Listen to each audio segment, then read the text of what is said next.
السلام عليكم ورحمة الله وبركاته. أهلا بيكم في فيديو جديد. معكم ريلي أحمد من قناة ريلي كروشيه. إن شاء الله النهاردة نشتغل مع بعض شنطة بنمط سهل جدا جدا جدا. برضو لو مبتدئة هتقدري إن انتي تنفذيها. هستخدم معاكم إبرة مقاس 4. تمام. ومحتاجة مارك. مش عندك المارك بأي دبابيس عندك تقدري تستخدميها. تمام. وهستخدم خيط تركي مكرمية قطن. ده اشتغلت بيه في الفيديو اللي فات واشتغل بيه برضو معاكم في الفيديو ده. وهنقول بسم الله ونبدأ الشغل بتاعنا. هقرب لكم الكاميرا شوية بس كده. تمام. هشتغل 26 سلسلة.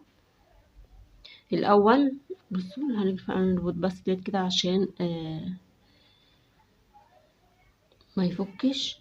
هسيب حوالي 30 سنتي 40 سنتي عشان هقفل بيهم الجوانب بتاعة الشنطة. نعمل عقدة البداية وهرتفع 26. 1 2 3 4 5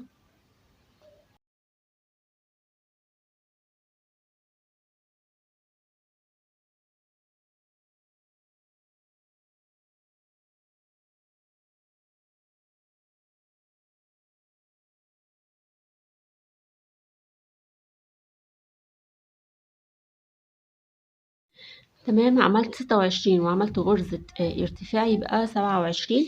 وعاملين حوالي 18 سنتي وده خيط تقريبا 2 ملي. تمام. هنعمل ايه دلوقتي؟ هرتفع. احنا خلاص ارتفعنا الغرزة بتاعتنا. هنشتغل في ظهر الشغل زي ما اتعودتوا معايا. انا مش بحب اشتغل في الشنط، في معظم الشنط مش بحب اشتغل في الحلقة الخلفية او الحلقة الامامية او تحت الحلقتين. لا، في اول سطر لما تبقى شنطة مفتوحة وبعد كده بنقفلها بحب اشتغل بالطريقة دي. هتسيبي غرزة تخش في الغرزة التانية. اشتغلت في ظهر الشغل بالشكل ده. اقربهالك اكتر. تمام. اشتغلت في ظهر الشغل. هشتغل غرزة حشو تاني في الغرزة اللي في ظهر الشغل اهي.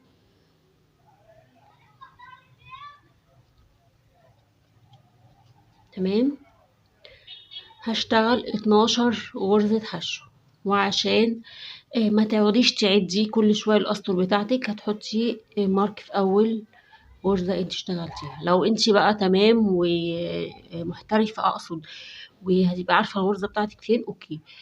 خايفة تنسي تيجي عندها وتنسيها، حطي المارك وخلاص. فانا بحط المارك عشان ما اقعدش اعد السطر ده اشتغلت فيه قد ايه والسطر اللي اشتغلت قد ايه. طالما علمت بالمارك فبشتغل على طول كده. انا معايا 3 غرز هشتغل لحد الغرزه ال 12 وارجع لكم. تمام. انا اشتغلت 12 غرزه. هاجي في الغرزه ال 13 هعمل تزايد. هشتغل فيها غرزتين. دي اول غرزه وفي نفس المكان هشتغل غرزه تانية بالشكل ده. تمام. وهحط المارك بتاعي عند الغرزة التانية مش عند الغرزة الأولى بالشكل ده اهي. يا رب تبقى واضحة. عند الغرزة التانية. الغرزة اللي بعدها الغرزة ال14 هشتغل برضو فيها تزايد. تمام. دي أول غرزة وادي تاني غرزة. المارك هنا في التزايد التاني أنا هحطه عند أول غرزة مش هحطه عند الغرزة التانية أو التزايد التاني. تمام. اصبح كده الماركة انا حاطه في النص بالظبط في الغرزة اللي هنا في ال13 حاطها في الغرزة التانية وفي السطر اللي جنبه حاطها في اول غرزة في التزايد. هشتغل 12 غرزة حشو وارجع لكم. تمام. اشتغلت 12 غرزة. ادي معايا غرزة 2 3 4 5 6 7 8 9 10 11 12 ودي غرزة من غرز التزايد. يبقى احنا كده ماشيين صح. هرتفع سلسلة هلف شغلي هنشتغل ازاي؟ اول غرزة هتقابلنا هنشتغل فيه شغلنا، بعد كده هيبقى بنفس الطريقة، سطر هنعمل فيه تزايد وسطر لأ، والشغل كله هيبقى في الحلقة الخلفية. تمام. هتيجي في الحلقة الخلفية اللي هي دي هنا كده، الحلقتين اهم، هشتغل في الحلقة الخلفية. هتيجي برضو عند اول غرزة هتقومي معلماها بمارك، عشان تبقي عارفة ان دي بداية السطر بتاعك، وده بالنسبة لك بيبقى امان اكتر ان انتي تشتغلي. يعني احنا دلوقتي لو انتي بقى قاعدة قدام مسلسل ولا قاعدة قدام حاجة، بتشتغلي بأريحية اكتر من غير ما تعدي الغرز بتاعتك. كده خلاص انا مش هعد. طبعا تقدري لو انتي عايزة تعدي بقى غرزك هنا هتبقى كام بعد كل تزايد، مفيش مشكلة، انا مش هعد. انا هشتغل بالعلامات اللي انا حطاها على طول. تمام. السطر ده مش هيبقى فيه اي تزايد، هشتغله زي ما هو. هقول لكم دلوقتي هعمل ايه في العلامات. تمام. انا برضو بشتغل معاها نفس الشنطة دي، بشتغل موديل تاني بس بلون تاني. هوريكم اللون، هو انا لسه مخلصتهاش بس هوريها لكم، وهوريكم طبعا في نهاية الفيديو الاتنين مع بعض، والتقفيل بتاع الشنطتين مع بعض. طبعا اسفة على الدوشة اللي في الشارع ديت، طبعا رمضان وكل سنة وانتم طيبين. الولاد في الشارع عندنا ما بيناموش، يعني الولاد على طول اللي في الشارع دول قاعدين 24 ساعة، يعني ربنا يديهم الصحة. تمام. هنا انا وصلت عند الغرزة اللي فيها تزايد. هعمل ايه؟ هشتغل الغرزة بتاعتي عادي جدا بالشكل ده، وهرجع المارك بتاعي. تمام كده. هرجع الغرزة اللي بعدها، هفك المارك. انا بقفل المارك عشان لو حد مستغرب، لان ممكن وانا شغالة المارك يتزحلق فيخرج من الغرزة، فانا بقفله عشان ابقى مطمنة اكتر. ورجعت المارك بتاعي تاني. هعمل ايه؟ هكمل انا بقيت السطر بتاعي، وهرجع لك وهوريكي ايه السطر اللي بعده هنتزايد فيه. يعني سطر هيبقى فيه تزايد وسطر لا، ودي طريقة الشغل اللي هشتغل بيها عشان انا مش عايزة افضل اعيد نفس الفكرة. تمام.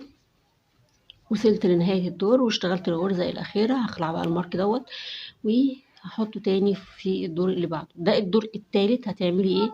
هتشتغلي برضو في الحلقة الخلفية،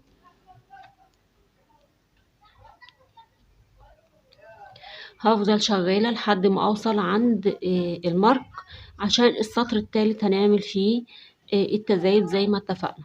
قلنا سطر هنشتغل في تزايد وسطر لأ. تمام. انا هكمل لحد ما اوصل المارك وارجع لكم. تمام. انا وصلت هنا عند المارك، اشتغلت اول غرزة فيه، وهشتغل الغرزة التانية. انا اسفة عن الدوشة اللي في الشارع. اشتغلت الغرزة التانية، هحط المارك بتاعي في الغرزة التانية زي ما اتفقنا. هرجع هشتغل في الغرزة اللي بعديها، هي برضه هيبقى فيها تزايد. هشتغل ادي اول غرزة، هحط المارك. تمام. هرجع هشتغل غرزة تاني في نفس المكان، وكده عملت التزايد. التزايد بتاعنا هيبقى سطر هتعملي فيه تزايد، وسطر هتشتغليه عادي. ودي طريقة التزايد في الشنطة ديت. انا كده مفيش اي فكرة تانية ان انا اديها لك عشان ما اطولش عليك الفيديو. هتشتغلي بعد كده السطر اللي بعدها تشتغليه عادي، وبعد كده ترجعي تعملي تزايد. والتزايد هنا على حسب، لو انت عايزة الشنطة اكبر من الشنطة اللي انا هشتغلها، يبقى هتعملي حسابك من الأول في عدد السلاسل اللي بتبدأي بيها. بتعملي عدد سلاسل أكبر، بس بتحسبيها، بتبقي حاسبة حسبتك التزايد هيبقى في الغرزة الكام والكام، والجنب ده هيبقى كام غرزة، والجنب ده هيبقى كام غرزة. تمام. يعني احنا بدأنا هنا 26، ممكن تبدأي 28، ممكن تبدأي 30، اللي يناسبك اعمليه. لو انت عايزة انا اتلخبط، لو انت عايزة تعملي شنطة حجم اكبر، بس دي بتبقى شنطة معقولة للبنات او لينا حتى. انا من الناس اللي بتحب الشنط ديت، مش بحب الشنط الكبيره. في الاخر خالص هقولك مقاسها قد ايه. عشان لو حابة ان انتي تنفذيها. طبعا انا بقى هكمل كده. انا شرحت لك الفكرة عبارة عن ان انتي بتشتغلي سطر فيه تزايد، سطر لا، سطر فيه تزايد وسطر لا، سطر بتشتغليه وبتيجي عند الماركة تعملي التزايد بتاعك، والسطر اللي بعده بتشتغليه عادي ما فيهوش اي تزايد. بتعدي عدد الاسطر بتاعك عشان الجنب التاني يبقى نفس الشغل.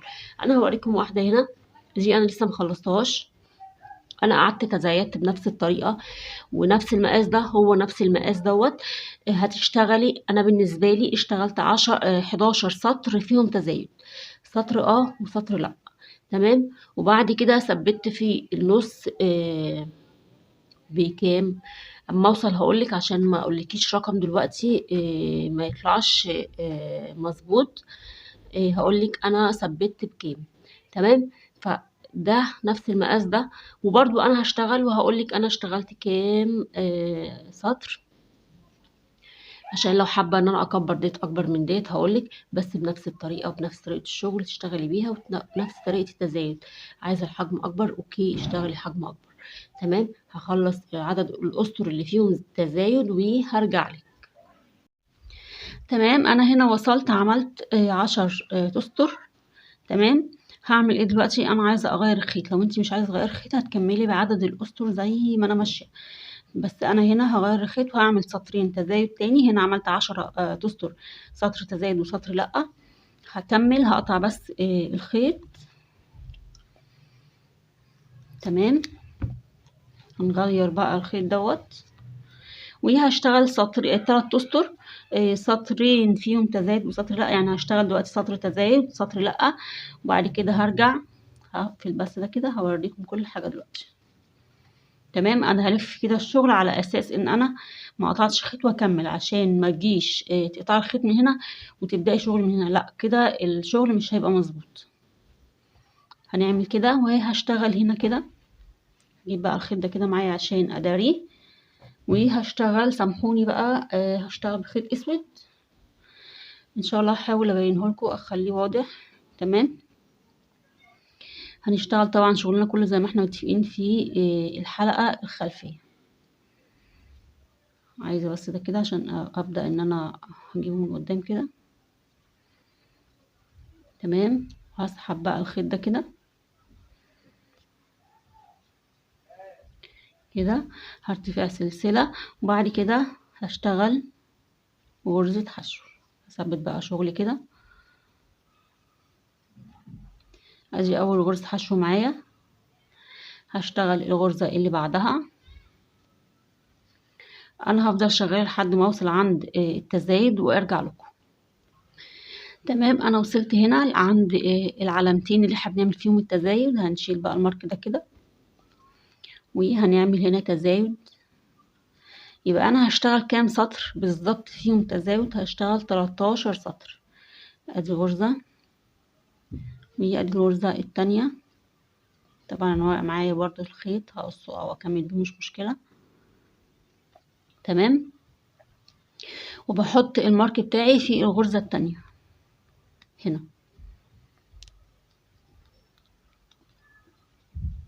تمام. هرجع هشيل المارك التاني وهشتغل غرزتين في نفس المكان. تمام. هحط المارك في اول غرزة انا بشتغلها بالشكل ده. هرجع هشتغل غرزة تاني في نفس المكان بالشكل ده. هكمل لنهاية السطر وهقولك هنعمل ايه في السطر اللي بعده. تمام. انا وصلت لنهاية السطر واشتغلت اخر غرزة. هرتفع بقى سلسلة وهلف شغلي. هشتغل برضو في الحلقة الخلفية وبحط المارك بتاعي. انت لو مش عايز تحطيه ما تحطيهوش. انا بحطه بس عشان لو بشتغل وانا مش مركزة يبقى شغلي. انا نسيت احط المارك هنا، مفيش مشكلة. عامة الغرزة باينة بس انا بحب ان انا احطه ليه؟ لو انا بشتغل مش مركزة قوي قاعدة مثلا قدام تلفزيون او اي حاجة، يبقى انت مش مطلوب منك ان انت تعدي الغرز بتاعتك، خلاص بتبقي معلماها. تمام. هعمل ايه بقى في السطر ده؟ السطر ده كله هشتغله بدون تزايد والسطر اللي بعده بس هو اللي هعمل فيه تزايد. هشتغل السطرين، السطر ده بدون تزايد والسطر اللي بعده هعمل فيه التزايد زي ما اتعودنا، وهرجع لك عشان ما اخدش من وقتك. وصلت لنهاية الدور، هعمل بس معاكم اخر غرزة وهقول لكم هشتغل ايه بعد كده، عشان انا مش عايزة الفيديوهات تبقى طويلة عشان ما تزهقوش. تمام، انا كده خلاص خلصت السطر. هعمل ايه؟ هلف شغلي وهرتفع سلسلة، هشتغل 3 اسطر. بصوا هشتغل كده خلاص، ده اخر سطر للتزايد اللي انا اشتغلته بالاسود، السطر الثالث في الاسود يبقى السطر الثالث، والجزء دوت اشتغلت 10 اسطر. يعني احنا بنفضل شغالين 13 سطر فيهم تزايد، سطر بتشتغلي في تزايد وسطر لا بتشتغليه على طول. تمام. وهنا لما بدلت الخيط هنا انا وصلت عملت خلاص اخر تزايد معايا. هعمل ايه بعد كده؟ هشتغل 3 اسطر بدون تزايد، 3 اسطر ثابتين، عشان عايزه ابدا اثبت حجم الشنطه زي ما انا عايزه، زي كده انا عايزه اثبت حجم الشنطه، فانا بالنسبه لي ده تمام، فانا عايزه اوصل للحجم دوت. فانا هعمل ايه؟ هشتغل 3 اسطر. طبعا مش يعني مش حابه ان انا اشتغل تحت الكاميرا، كده كده مفيش فكره جديده انا هقولها. فانا هعمل ايه؟ هشتغل 3 اسطر تزايد بدون تزايد، وبعد كده هرجع هعمل 3 اسطر فيهم تناقص، بس مش هوريهم لك في اللون الفاتح عشان في الاسود مش هيبين. هي نفس الفكره اللي هتشتغلها في الفاتح، هي نفس الفكره اللي هتشتغلها في الغامق، بس انا هشتغلها معاكي في الفاتح. فانا هشتغل دلوقتي 6 اسطر، 3 ثابتين و3 فيهم تناقص. هخلص ال6 اسطر وارجع لك. تمام، انا هنا اشتغلت زي ما قلت لكم، اشتغلت 3 اسطر فيهم سطرين فيهم تزايد وفيهم سطر لا. بعد كده رجعت اشتغلت 3 اسطر فيهم تناقص، وقطعت خيط كده خلاص فصلته. طب لو انت هتشتغلي الشنطه كامله من غير ما تغيري الالوان، هيبقى هتشتغلي 13 سطر فيهم تزايد و3 اسطر ما فيهمش تزايد، وبعد كده 13 سطر فيهم تناقص. تمام. برضه هقولك في اخر الفيديو مقاسها بالظبط قد ايه. انا دلوقتي هبدل خيط، هوريكم بقى انا بعمل التناقص ازاي. انا ما رضيتش اعمل التناقص في الاسود عشان مش هتشوفوه، يعني الاسود تحت الكاميرا مش بيبان. تمام. هنرجع بقى الخيط بتاعنا الاساسي، انا عايزه ده كده عشان ابدا اداريه. وهشتغل سلسله، هعمل بس كده الاول منزلقه ثانيه واحده، بعد كده هرجع هعمل سلسله وهشتغل غرزة حشو في نفس المكان بالشكل ده. السطر دوت هيبقى عبارة عن سطر كامل ما فيهوش تناقص، فانا هشتغل السطر كله وهرجع لكم السطر اللي بعده عشان اوريكم التناقص فيه بيبقى ازاي، واكمل الشنطة وارجع لكم. تمام. تمام، انا اشتغلت خلاص وخلصت السطر. هرجع بقى هشتغل السطر دوت بنفس الطريقة اللي احنا متعودين ان احنا نشتغل بيها. هوصل لحد قبل المارك بغرزة وهرجع لك عشان اوريكي هنكمل بقية شغلنا ازاي.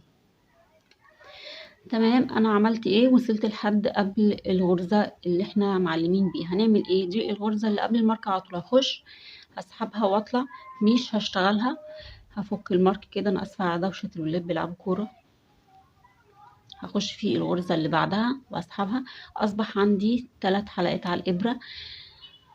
هعمل كده، اسفة، سوري. تمام، هسحب ال3 مرة واحدة. تمام، دي كده بالنسبة لي انا كده لميت غرزة، ودي طريقة التناقص. هعمل لكم الغرزة اللي بعدها وبعد كده هرجع هكمل. تمام، هعمل ايه بقى؟ هاخد الغرزة ديت اللي كان فيها المارك وهطلع كده بالخيط، مش هشتغلها. هخش في الغرزة اللي بعدها، هيبقى عندي 3 حلقات على الابرة. هلف الخيط وهسحب الخيط من ال3 حلقات، ودي الغرزة التانية اللي معايا. تمام، انا هعمل ايه دلوقتي؟ هكمل لحد نهايه السطر وهرجع اشتغل السطر اللي بعده بدون تناقص، زي ما اشتغلنا طريقه التزايد بنشتغل طريقه التناقص. السطر ده انا هخلصه والسطر اللي بعده هشتغله بدون اي تناقص. هشتغل فوق كل غرزه تقابلني غرزه حشو، وبعد كده هرجع اعمل معاكم تناقص مره كمان عشان تشوفي الطريقه، وبعد كده هقفل الشنطه. تمام، انا اشتغلت السطر اللي فات ده كله بدون تناقص بدون اي شيء، نفس طريقة التزايد ونفس طريقة التناقص، ان احنا بنشتغل سطر فيه تناقص وسطر لأ.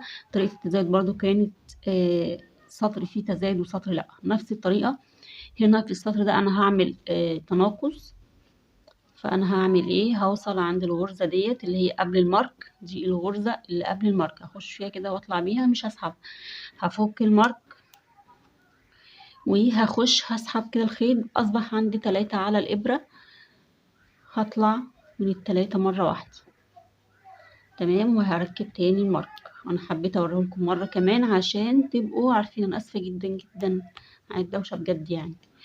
هخش في الغرزة اللي بعدها واسحب الخيط واطلع، والغرزة التانية كده بقى عندي 3 على 3 حلقات على الابرة. هلف الخيط واسحب واطلع من ال3 حلقات، وهكذا. السطر اللي بعد دوت هشتغله بدون تناقص، هشتغل فوق كل غرزة حشو هتقابلني غرزة حشو، وهشتغل بنفس الطريقة ديت. يبقى انا دلوقتي هشتغل كام سطر عشان ما تتلخبطيش لو انتي ماشية معايا بنفس الطريقة. بصي يا قمر، احنا اشتغلنا هنا في الاول 10 تستر باللون دوت، يبقى هتشتغلي الجنب ده 10 تسطر، تعدي ال10 سطور بتوعك عشان يبقى الجنب ده قد الجنب ده. فانا هشتغل بقيه ال10 اسطر اللي هيقابلوني. السطر اللي هيبقى فيه تناقص هشتغل فيه تناقص، السطر اللي هيبقى فيه هشتغله على طول ما فيهوش تناقص هشتغله زي ما هو، وهكذا. هخلص وهنرجع عشان نقفل جناب الشنطه مع بعض، ونقفل الجزء اللي فوق مع بعض، ونشوف هنعمل ايه تاني في الشنطه.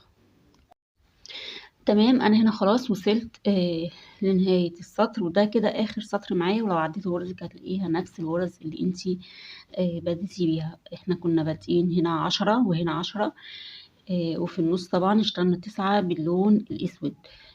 لو انت هتشتغليها لون واحد زي ما قلتلك امشي كل الخطوات واشتغليها بلون واحد. فانا دلوقتي هقلبها، انا عايزة ده الوش ولا هنشوف؟ طب خلاص خلي ده الوش. اوكي، طب هنقلب كده، هنخلي ده الوش وخلينا نشتغل ده كده على الظهر بالشكل ده. هنعمل دلوقتي هشتغل ده الظهر بتاع الشنطة، هنشتغل غرز منزلقة. هسلك بس الخيط كده. تمام، هنشيل بقى كده خلاص المارك ده ملهوش اي لازمة، مش محتاجينه. وطبعا ليكي مطلق الحرية، ممكن تعملي ايه تقطعي الخيط وبإبرة التنظيف وتبدأي تعمليها. انا الاسهل بالنسبة لي ان انا هشتغل على طول بالإبرة، إبرة الكروشيه. تمام، هعمل ايه؟ هشتغل بقى كده، هشتغل في الحلقة الأمامية. وعندك 2 اختيار، يا تشتغلي حشو يا تشتغلي منزلقة. الشنطة ديت انا اشتغلتها بصوا، عايزة اوريكم حاجة من هنا اهي، اشتغلتها حشو. فده الشكل بتاعها، الجنب طالع كأنك مركبة جنبين للشنطة صغيرين. فالاختيار ليكي. ديت انا هشتغلها معاكي منزلقة. هنشتغل هنا في الجنب ده في الحلقة الأمامية ليكي، وفي الجنب التاني هيبقى في الحلقة الخلفية. نسحب بس كده ده كده وهقفل. هعمل بقى هخش في نفس المكان وهنشتغل غرزة منزلقة. السلسلة الأولانية دي مش هنحسبها بالشكل ده، هشتغل غرز منزلقة. طبعا انا عشان شادة الخيط الغرزة بتفلت من الإبرة مزحلقة من عليها اهي. تاني هعملها معاكي. هنا الحلقة الأمامية اهي، خدت الحلقة الأمامية من الجنب ده، ومن الجنب التاني أخدت الحلقة الخلفية، وهطلع كده هطلع كده هطلع كده منهم هما الاتنين. تمام، تاني الحلقة الأمامية في الجنب اللي انتي ماسكاه، والجنب التاني هتشتغلي في الحلقة الخلفية، وهتطلعي بالخيط وتسحبيه وتعملي منزلقة. هعمل هقفل لحد ما اوصل لهنا، وفي الجنب التاني برضو هقفل بنفس الطريقة، وهرجع اشتغل معاكم بقية الصفوف اللي هنقفل بيها الشنطة هنشتغلها ازاي. تماما خلاص عملت الجنبين بالشكل ده، عملت قفلت بمنزلقة، وهنا برضو قفلت بمنزلقة، شكلها برضو شيك، وتحسي برضو ان عاملة سنة جنب صغيرة مع الطلعات بتاعة الشنطة، لطيفة مش وحشة. تمام، هنشتغل ايه دلوقتي؟ هنعمل الحز بقى اللي فوق بتاع الشنطة عشان نبدأ ان احنا نشوف. لو انت بقى حابة تعمليها قلاب، بتشتغلي بقى رايح جاي في جنب واحد عشان تقفلي بيه، او بتشتغلي قطعة لوحدها وبعد كده بتركبيها. في فيديو تاني هبقى اوريكي نظام الشنطة اللي بتشتغل بالطريقة دي، لكن احنا خلينا بداية النهاردة هنشتغلها بنفس الطريقة اللي انا هوريها لكم ديت. هخش هنا، طبعا في كل سطر من غرز الحشو هيبقى بالنسبة لك سطر. تمام،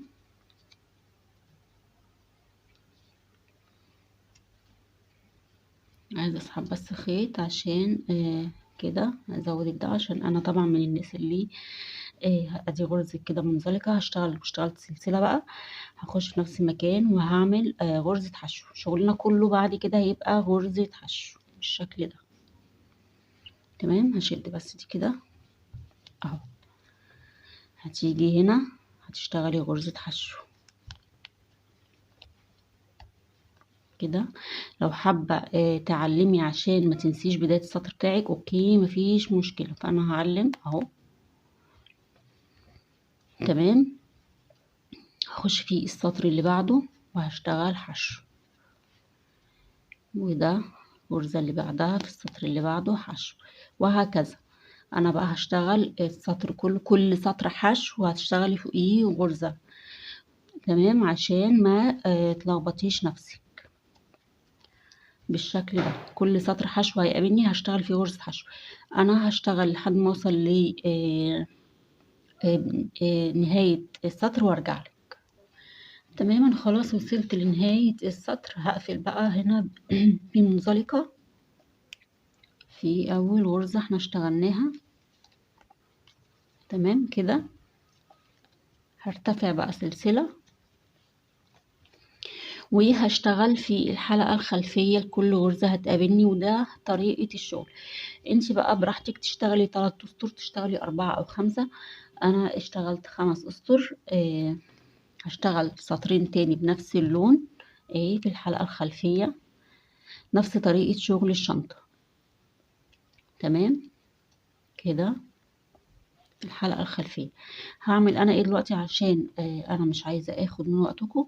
في كل غرزة هتقابلني هشتغل غرزة حشو اهو. بصوا اوريكم فكت، مش مشكلة. بصوا، كل غرزة هتقابلني هشتغل في الحلقة الخلفية، هشتغل 3 اسطر. هشرح لكم على الشنطة التانية، هي نفس الموديل بنفس عدد الغرز، مفيش اختلاف خالص، غير زي ما قلت لكم انا قفلت هنا بحشو وهنا قفلت بمنزلقة بس. هشتغل 3 اسطر بنفس اللون، وبعد كده هبدل باللون الاسود عشان يعني انا حابة يبقى فيه شكل كده.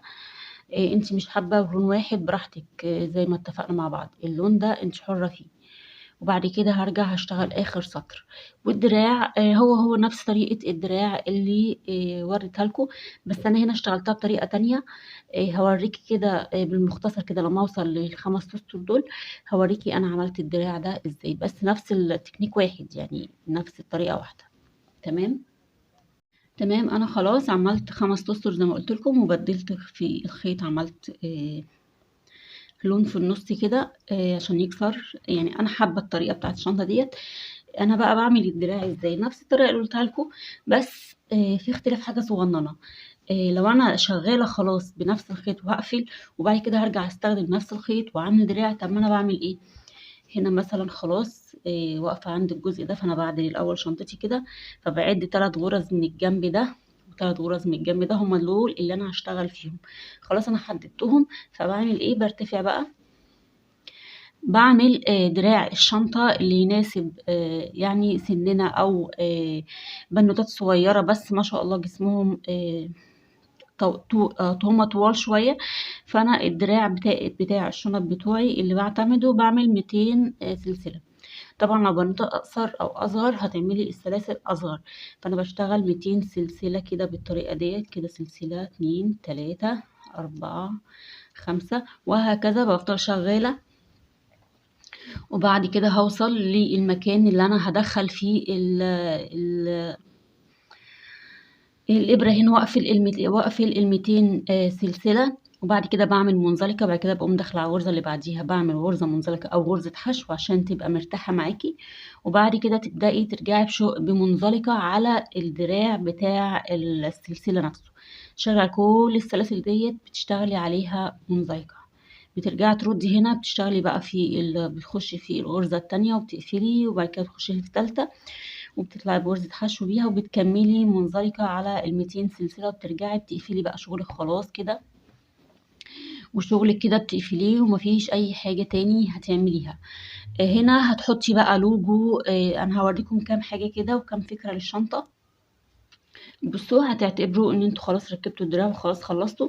هوريكم على ديت اهي، نرجع دي كده ورا شوية، نجيب دي. اعتبري ان خلاص شنطتك انت خلصتيها. ممكن تركبي لها ايه، هقولك. هتركبي الاول سوستة، وبعد كده ممكن تحطي لوجو ذهبي براحتك. ممكن تحطي لوجو، في لوجو كبير. لو انت بتشتغلي الشنطة اكبر ممكن تحطيه هنا كده يدي منظر، تحطيه هنا يدي منظر. بقى انا شايفة ان ممكن ده هيبقى لطيف. في لوجو تاني عايزة اوريه لكم بس مش لاقياه دلوقتي. مش لاقياه للأسف. بس هوريكم حاجة تانية، فكرة تانية. آه، انا مش لاقياه. كان عندي لوجو اللي هو اللون اللي هو اسمه ايه، اللي هو لون الحلقات اللي هو النيكل دوت. برضو بتحطيه بيبقى شكله لطيف. ممكن بقى تعملي ايه لو انتي مش عايزه تركبي سوسته، بتعملي قلاب جزء بسيط كده في ظهر الشنطه، بتبداي تركبيه وتقومي عامله الناحيه التانية كده، وبتركبي فيه مثلا ميكي، بتحطيها كده، بتبقى شكلها لطيف جدا في الشنط. بس هي كده الشنطة مفيش أي تفاصيل تانية فيها. آه، يا رب أكون قدرت أشرح ولو حاجة بسيطة، تكوني استفدتي مني ولو حاجة بسيطة. كان معاكم ريري أحمد من قناة ريري كروشيه. إن شاء الله المرة الجاية برضو هنشتغل مع بعض شنطة. أنا بحب شغل الشنط، بس ما كنتش بشتغل الفترة اللي فاتت كتير بسبب إني ما كنتش بلاقي مكان كويس أجيب منه إكسسوارات بالشكل اللي أنا عايزاه. فبما ان انا خلاص بجيب دلوقتي من شركة بني هاشم، حاجاتهم ممتازة جميلة جدا. فانا هتلاقوا الفترة الجاية شنط اكتر. القناة التانية ممكن نشغلها للمفارش وللسجاجيد اللي هي بتاعة السجادة اللي هي مانديلا اللي هي بتتفرش على الارض. تحفة بصراحة، وشغلها بيبقى ممتع جدا جدا جدا. ولو هتاخديها كمشروع هي مربحة جدا، يعني فيها يعني بتاخدي فيها مبلغ كويس، عشان هي طبعا مرهقة جدا في الشغل.